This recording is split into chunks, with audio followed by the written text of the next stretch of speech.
이번 시간에는 코딩 테스트 개요 및 출제 경향에 대해서 알아보겠습니다. 코딩 테스트란 기업 및 기관에서 직원이나 연수생을 선발하기 위한 목적으로 시행하는 일종의 문제풀이 시험입니다.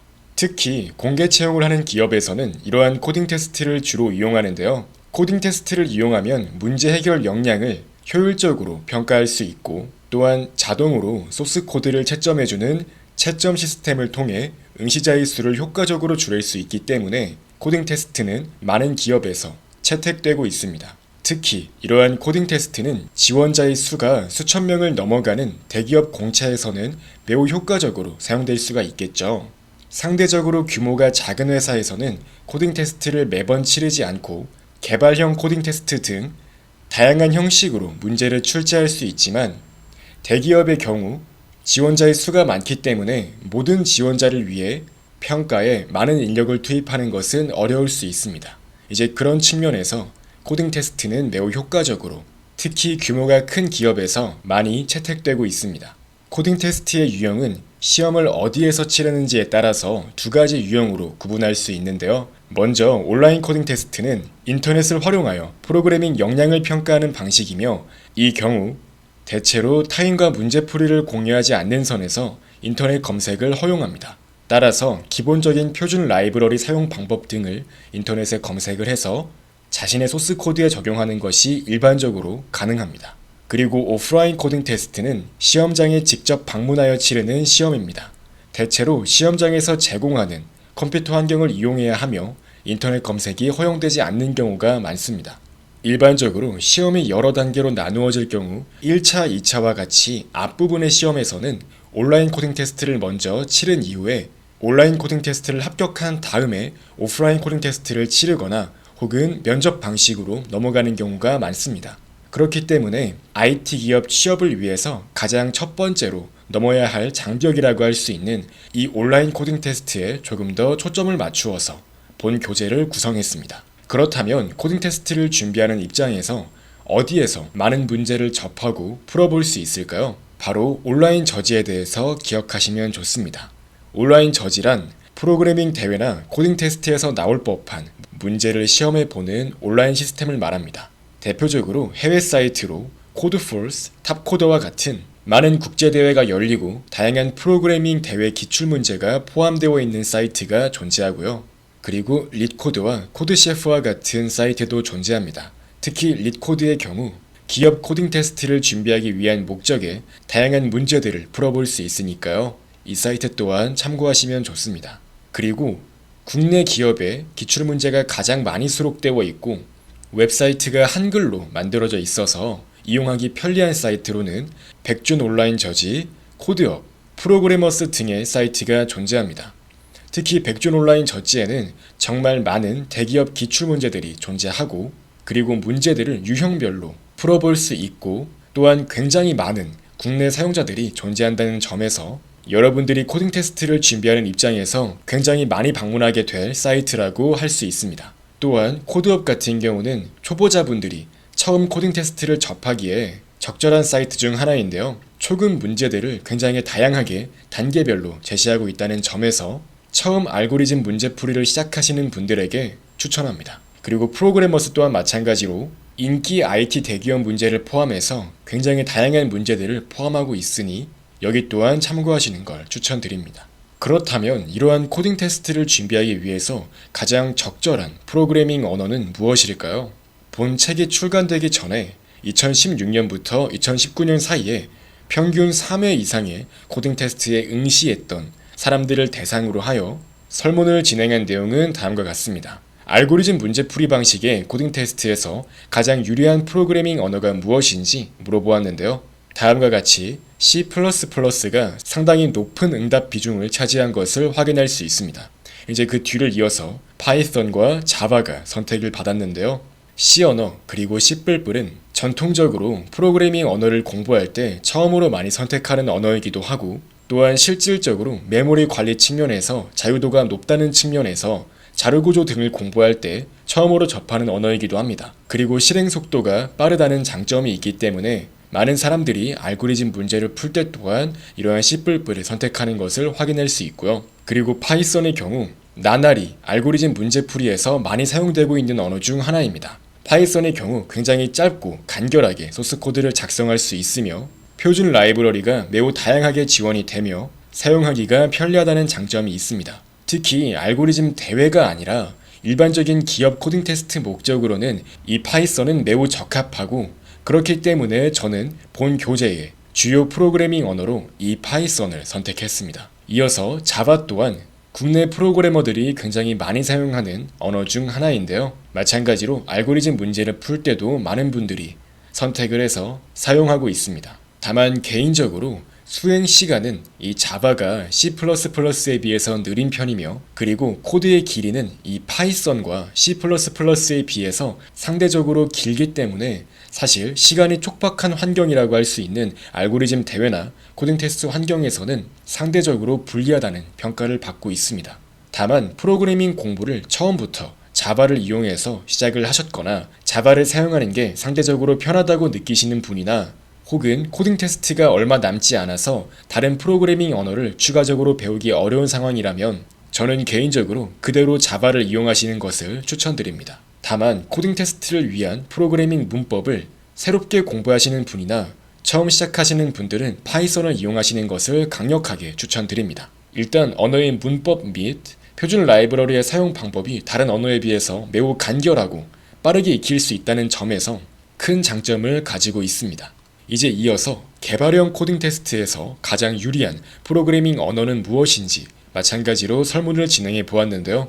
이 설문 결과에서는 파이썬이 압도적으로 높은 응답 비중을 차지했습니다. 일반적으로 프로그램 개발 방식의 코딩 테스트라고 한다면 온라인 코딩 테스트가 치루어진 이후에 지원자의 수가 많이 좁혀진 다음에 자주 수행되는 코딩 테스트 방식인데요. 어떠한 기한을 주고 그 기한 동안 특정한 기능을 제공하는 프로그램을 개발해 와야 하는 그러한 프로그램 개발 과제형 문제가 출제가 되기도 하고, 혹은 마치 해커톤 방식처럼 5시간 정도부터 길면 하루 이틀까지 특정한 장소에 모여서 문제에서 제시된 어떠한 요구사항을 만족하는 프로그램을 개발해야 하는 경우도 존재합니다. 대표적으로 카카오 기업이 먼저 온라인 코딩 테스트를 치른 다음에 이제 그 이후에 2차 시험에서는 오프라인에서 지원자들을 모아놓은 뒤에 특정한 서버와 적절한 기능으로 통신을 해야 하는 그러한 프로그램을 만드는 방식의 문제를 출제하곤 합니다. 사실 그러한 상황에서는 수행시간 1, 2초 차이가 그렇게 크게 영향을 미치지 않는 경우도 많으며, 어떠한 서버의 API를 호출하는 등의 다양한 통신 라이브러리를 활용해야 하는 경우가 많기 때문에 그러한 측면에서 파이썬이 상당히 유리한 언어라고 평가를 받고 있다고 이해할 수 있습니다. 특히 이 파이썬 같은 경우는 특정한 서버에게 요청을 보내는 리퀘스트 라이브러리와 그리고 서버에서부터 반환된 제이슨 형식의 데이터를 쉽게 파싱할 수 있는 제이슨 라이브러리 등이 표준 라이브러리 형태로 간단하게 사용될 수 있도록 제공이 되고 있기 때문에 일반적인 프로그램 개발 방식의 코딩 테스트에서 이 C++, 자바에 비해서 상대적으로 유리하다고 평가할 수 있습니다. 물론 이제 프로그램 개발 과제가 자바를 이용해서 안드로이드 앱을 개발을 해야 한다든지 혹은 특정 언어를 반드시 이용해야 하는 일부 상황도 존재할 수 있지만요. 일반적인 프로그램 개발 방식의 코딩 테스트에서는 이 파이썬은 상당히 유리하다고 말할 수 있습니다. 이제 실제로 코딩 테스트 문제를 풀 때 어떠한 개발 환경을 이용하면 좋을까요? 저는 개인적으로 온라인 코딩 테스트를 준비하는 입장에서는 바로 온라인 개발 환경을 이용하시는 걸 추천드립니다. 바로 대표적으로 리플릿이 존재하는데요. 리플릿은 2020년 기준으로 별도의 회원가입 및 로그인이 없어도 바로 파이썬 코드를 작성하고 그 실행 결과까지 확인해 볼 수 있으며, 필요한 경우 다른 사람에게 소스 코드를 쉽게 공유할 수 있다는 점에서 저는 코딩 테스트를 준비할 때 이 사이트를 이용해 보시는 걸 추천드립니다. 저 또한 실제로 온라인 국제 알고리즘 대회나 그리고 다양한 온라인으로 치루어지는 기업 코딩 테스트에 참가할 때 이 리플릿을 굉장히 많이 활용하고 있습니다. 또한 이어서 파이썬 튜터와 같은 사이트도 존재하는데요. 이 사이트는 교육 목적으로 실제로 코드를 실행하면서 어떠한 변수에 어떠한 값이 담기고 어떠한 방식으로 처리가 되는지를 보다 상세하게 알려준다는 점에서 처음 파이썬을 시작하시는 분들에게 추천드리는 사이트 중 하나입니다. 또한 오프라인 개발 환경으론 파이참이 존재하는데요. 이 파이참 같은 경우는 실제로 파이썬을 활용하는 다양한 대규모 프로젝트에서도 많이 사용되는 가장 대표적인 오프라인 개발 환경 중 하나입니다. 실제로 파이썬으로 문제를 푸실 때도 디버깅 과정이 필요하거나 별도로 소스 코드를 로컬 컴퓨터에서 관리하면서 문제를 풀어보고 싶으신 분들은 이 파이참을 이용해 보시는 걸 추천드립니다. 물론 일반적으로 온라인 코딩 테스트에서는 소스 코드를 단 하나의 파일로 제출을 하고, 특히 알고리즘 문제에서 사용되는 코드 작성 방식이 일반적인 개발과는 조금 차이점이 있다는 점에서 저는 굳이 파이참을 이용하지 않고 그냥 간단히 온라인 개발 환경을 이용하면서 자신의 블로그나 깃허브에 문제 해결을 위한 소스 코드를 기록해 놓는 방식을 더 추천드립니다. 이어서 C 언어 및 C++를 활용하고 싶으신 분들은 빠르게 사용해 볼 수 있는 개발 환경으로 DevC++을 추천드립니다. 일반적으로 비주얼 스튜디오나 VS 코드와 같은 다양한 개발 환경도 많이 사용되고 있으니까요. 다양한 개발 환경 중에서 자신에게 적합한 개발 환경을 선택해서 사용하시는 걸 추천드립니다. 이어서 알고리즘 코딩 테스트를 준비하는 과정에서 자신만의 소스 코드를 관리하는 습관을 들이시면 좋습니다.